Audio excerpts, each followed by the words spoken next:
the end of the day, ultimately, we need to be looking at who's the right fit for us. And so part of that conversation is this a person that I would want to work with? Is this person that's on the other side of the line going to provide the same service that we're providing our customers now so their customer experience doesn't change? So when you talked about how you took these calls and you learned something from every one of those, right? What are some of the things you were learning along the way by taking those calls? A lot of, it's really about business negotiation. Um, or what Hmm. are the people that are buying a company looking for, right? Are we a good fit? In the MSP space, a lot of conversation around target client profile. Because a lot of times when we Hmm. start MSP businesses, frankly, any business, we take whatever opportunities come to us because the dollars are important. Um, and so Sure. that's how we tend to build our business. And it's not just IT businesses, right? It's freight brokerages and financial planners and whatever else. We just take the money that comes to us because we want some sort of income, right? But at the end of the day, ultimately, we need to be looking at who's the right fit for us. And so part of that conversation is this a person that I would want to work with? Is this person that's on the other Hmm. side of the line going to provide the same service that we're providing our customers now so their customer experience doesn't change? What are they looking for from a documentation perspective? What are they seeing in my business that's a detriment that they wouldn't want to buy it? There's a lot of talk about contracted revenue and versus time and materials revenue when it comes to M&A in the MSP space. Hmm. And the reality is both of those businesses are saleable. But if they are 100% time and materials, and I was almost 100% um, recurring revenue, that's not a good fit for the customer, right? These are two different models, two different directions, and so the customers are going to get a different experience after the sale. So Mario was really trying to figure out what are the questions they're asking. Do I like this person? Because if I don't like them, how do I expect any of my clients to like them either? Right? So it's really just trying to Yeah, yeah. flip the script on them. They're asking questions about my business, but I'm actually interviewing them to make sure that they're a fit for my clients. Definitely. So in a sense, in just like that, we're talking about the relationship aspect, right? Continue to provide this service that you have built. And in a sense, kind of like dating, right? You're going back and seeing and going, hey, is this a good fit, right? Even though chances are, whether you stay on after the sale or you immediately exit or a period of time and then exit, A, is a good fit for your client base, and is it a good fit for your organization and the culture and those things, right? And how does it align? That makes a huge difference. A lot of times when people are selling, they're selling for the purposes of getting out of work. Um, Mhm. the thought in a lot of cases is retirement, or it's how do I free up these dollars because I want to go do something else. Um, but I think ultimately a lot of businesses when they're selling, it's just I'm looking for the payday. And given where I'm at in life, at the time that I sold, I still had kids in school, in Okay. primary school, right? So I wasn't at a place where I was like, oh, I'm ready to throw in the towel and just go goof off, right? Sail the world. Yeah, exactly. So we don't think about those things of what the sell is, right? Because it's just I'm trying to get these dollars. I think that that's the average conversation or the average sale that happens. I'm just trying to get the dollars. So there's not that many people that sell and stay on with that business, and the time that they stay on, if they stay on, tends to be pretty short. In a lot of cases, excuse me, less than 30 days, less than 90 days. um, I stayed on for 14 months. And when I was talking to another friend who was in the industry that has regular M&A types of conversations, he was amazed. Like, wow, nobody stays on that long. And don't get me wrong, some people specifically sell because they're tired of being that leader Mhm. and they just want to stop making those decisions, right? Like, I was a great technician. I used to do server projects that I love. I want to get doing that again and not have to deal with P&L or whining employees or whatever that problem is. So there are a number of businesses that when I sell, the intention is give me a job that I have less responsibility and we'll keep moving forward together. But those, I think, are few and far between. So it's like we need to figure out what is the path and really what is that motivation.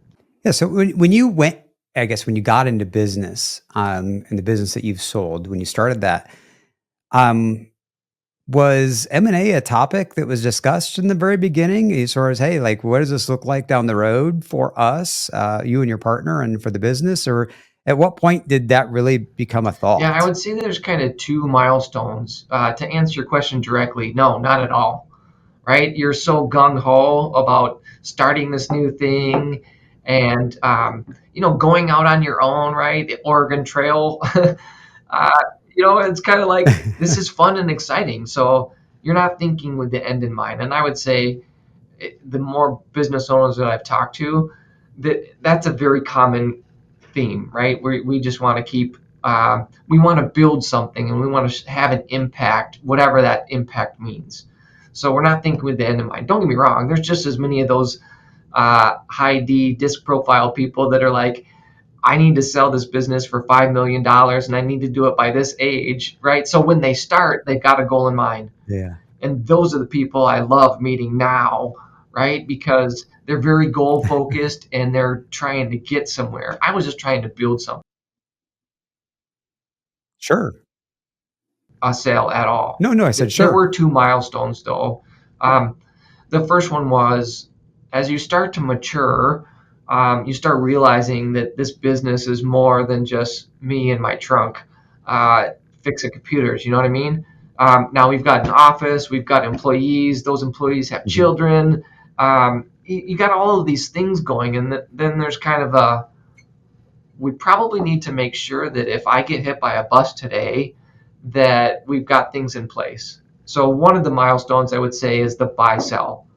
Um, Again, I had a business partner and we were just doing something good together, right? So and we're not thinking of the breakup, we're not thinking of Yeah. the divorce or whatever You're too that busy means, living right? in the moment. Yeah, exactly. And it's fun and exciting, right? So you're just kind of out there doing it.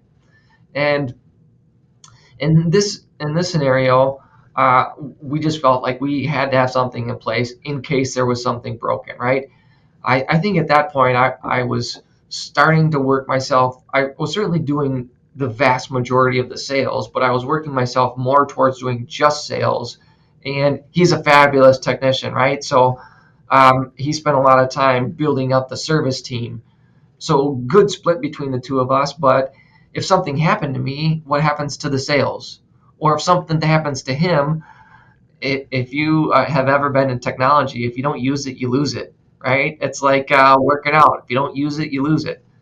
So yeah, so if I'm not doing these whatever server Right. Right. network projects on a regular basis, It's a skill. man, 5 seconds later that technology has changed, and it's not because I lost the skill set. There's definitely some of that, but it's also um, the technology changed, It's right? So different. you It's gotta different to what it was when you last touched it, right? I mean, it's always absolutely. So you evolving gotta and learn what's changing. different Yeah. in order to go forward with some sort of fix, right? So that was one milestone is the buy sell of, hey, we need to just put some things in place.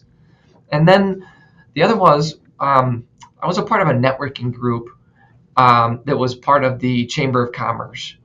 And in the Chamber of Commerce, they have a thing called uh, Business Owners Roundtable. And so this particular chamber had two different business owner roundtables. And the group that I was in, we just met at a coffee shop, and we for several weeks we were just meeting, and it was just getting together. And I was like, this is dumb. We need to be doing something productive if we're going to be here, right? Like It was not just a it's all social hour. There's actually a goal yeah. intended, I right? mean, Like, part of that is I like being in front of business owners because those are my prospects. Those are the people that I'm targeting when I'm trying to sell my IT mhm. services. So I figure just the more business owners that I meet and have a social connection with, it's easier to parlay into a business relationship. But it was just spinning wheels, right? We were just going there and, like you said, social hour. So we started becoming more formal, started talking about what our problems are in our business and solving some solutions. But again, that didn't really have a plan. It didn't really have a path. It didn't really have a destination. So as a group, we hired a business coach. And the business coach, he had his challenges because we were completely different businesses. I was in IT. We had a guy that was commercial insurance. We had a gal that ran, I guess you call it a physical therapy office Okay. in town, right? Just completely different Yeah, yeah. businesses. All in And you business have a is different obviously focus 100%. So, Yeah, and so typically when you think business coach, it's like business coach with Mark, business coach with Mike, right? It's kind of a one-to-one, and I'm tailoring my conversation to that business. And this guy had multiple businesses that were at different stages of growth, different types of problems. So one of the early exercises he had us do was create an accountability chart for our businesses. And he's like, just throw names on it. I get it that you guys don't have hundreds of employees.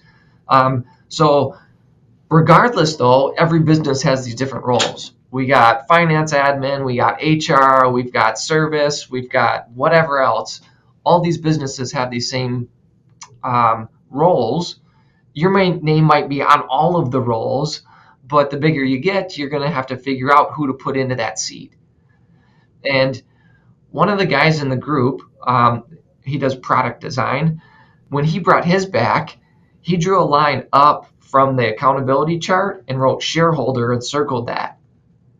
And that one line and circle blew my mind, right? It was like, holy smokes, this thing is its own living, breathing entity, right? Like early on when I was a kid, my dad was into technology, and so I was interested in it, and so he was also interested in stocks, and so I had Intel stock when I was a kid, right? And it didn't even dawn on me that I owned a piece of a business when I was a kid, and now I'm a business owner. I own all of the business, but there's still this thing called shareholder that Intel is doing that this private business I'm not doing. So just having that mentality of there's this thing above the accountability chart, above the org chart called shareholder, that thing just kind of made me think differently about the business. And it really changed the conversations that Adam and I had.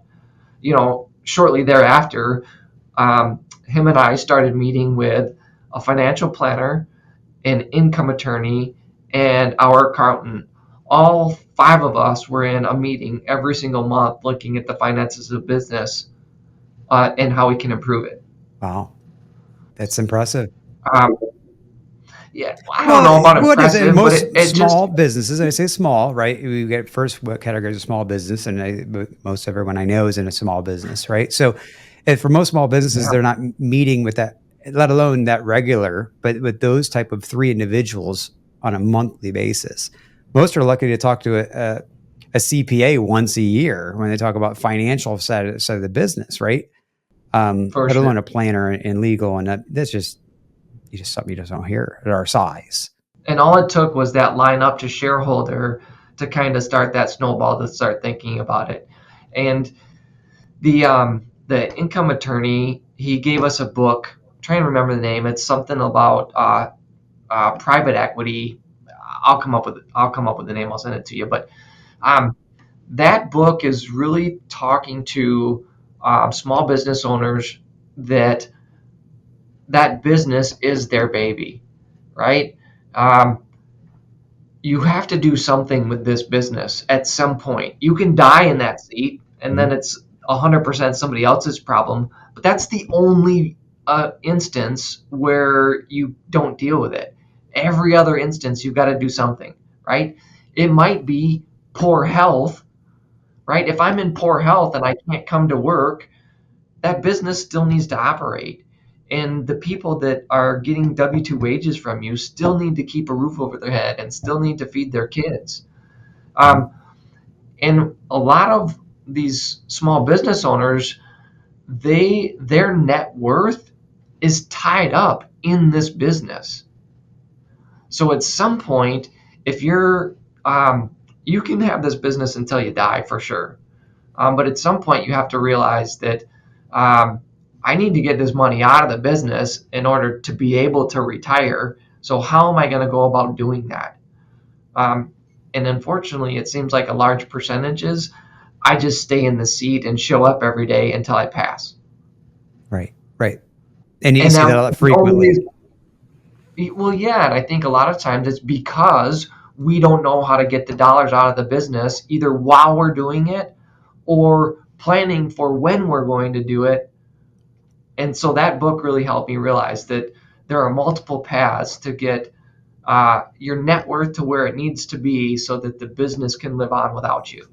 Hi, I'm Mark Thomas, founder and CEO of Current Tech Solutions and Cyber Guardians. We know business owners like you want to focus on growing your company, not worrying about IT problems or security threats. That's where we come in. Our team uses AI to protect your business from cyber risks and keep everything running smoothly. If you're ready for peace of mind and a stronger future, reach out to us today. Let's secure and elevate your business together.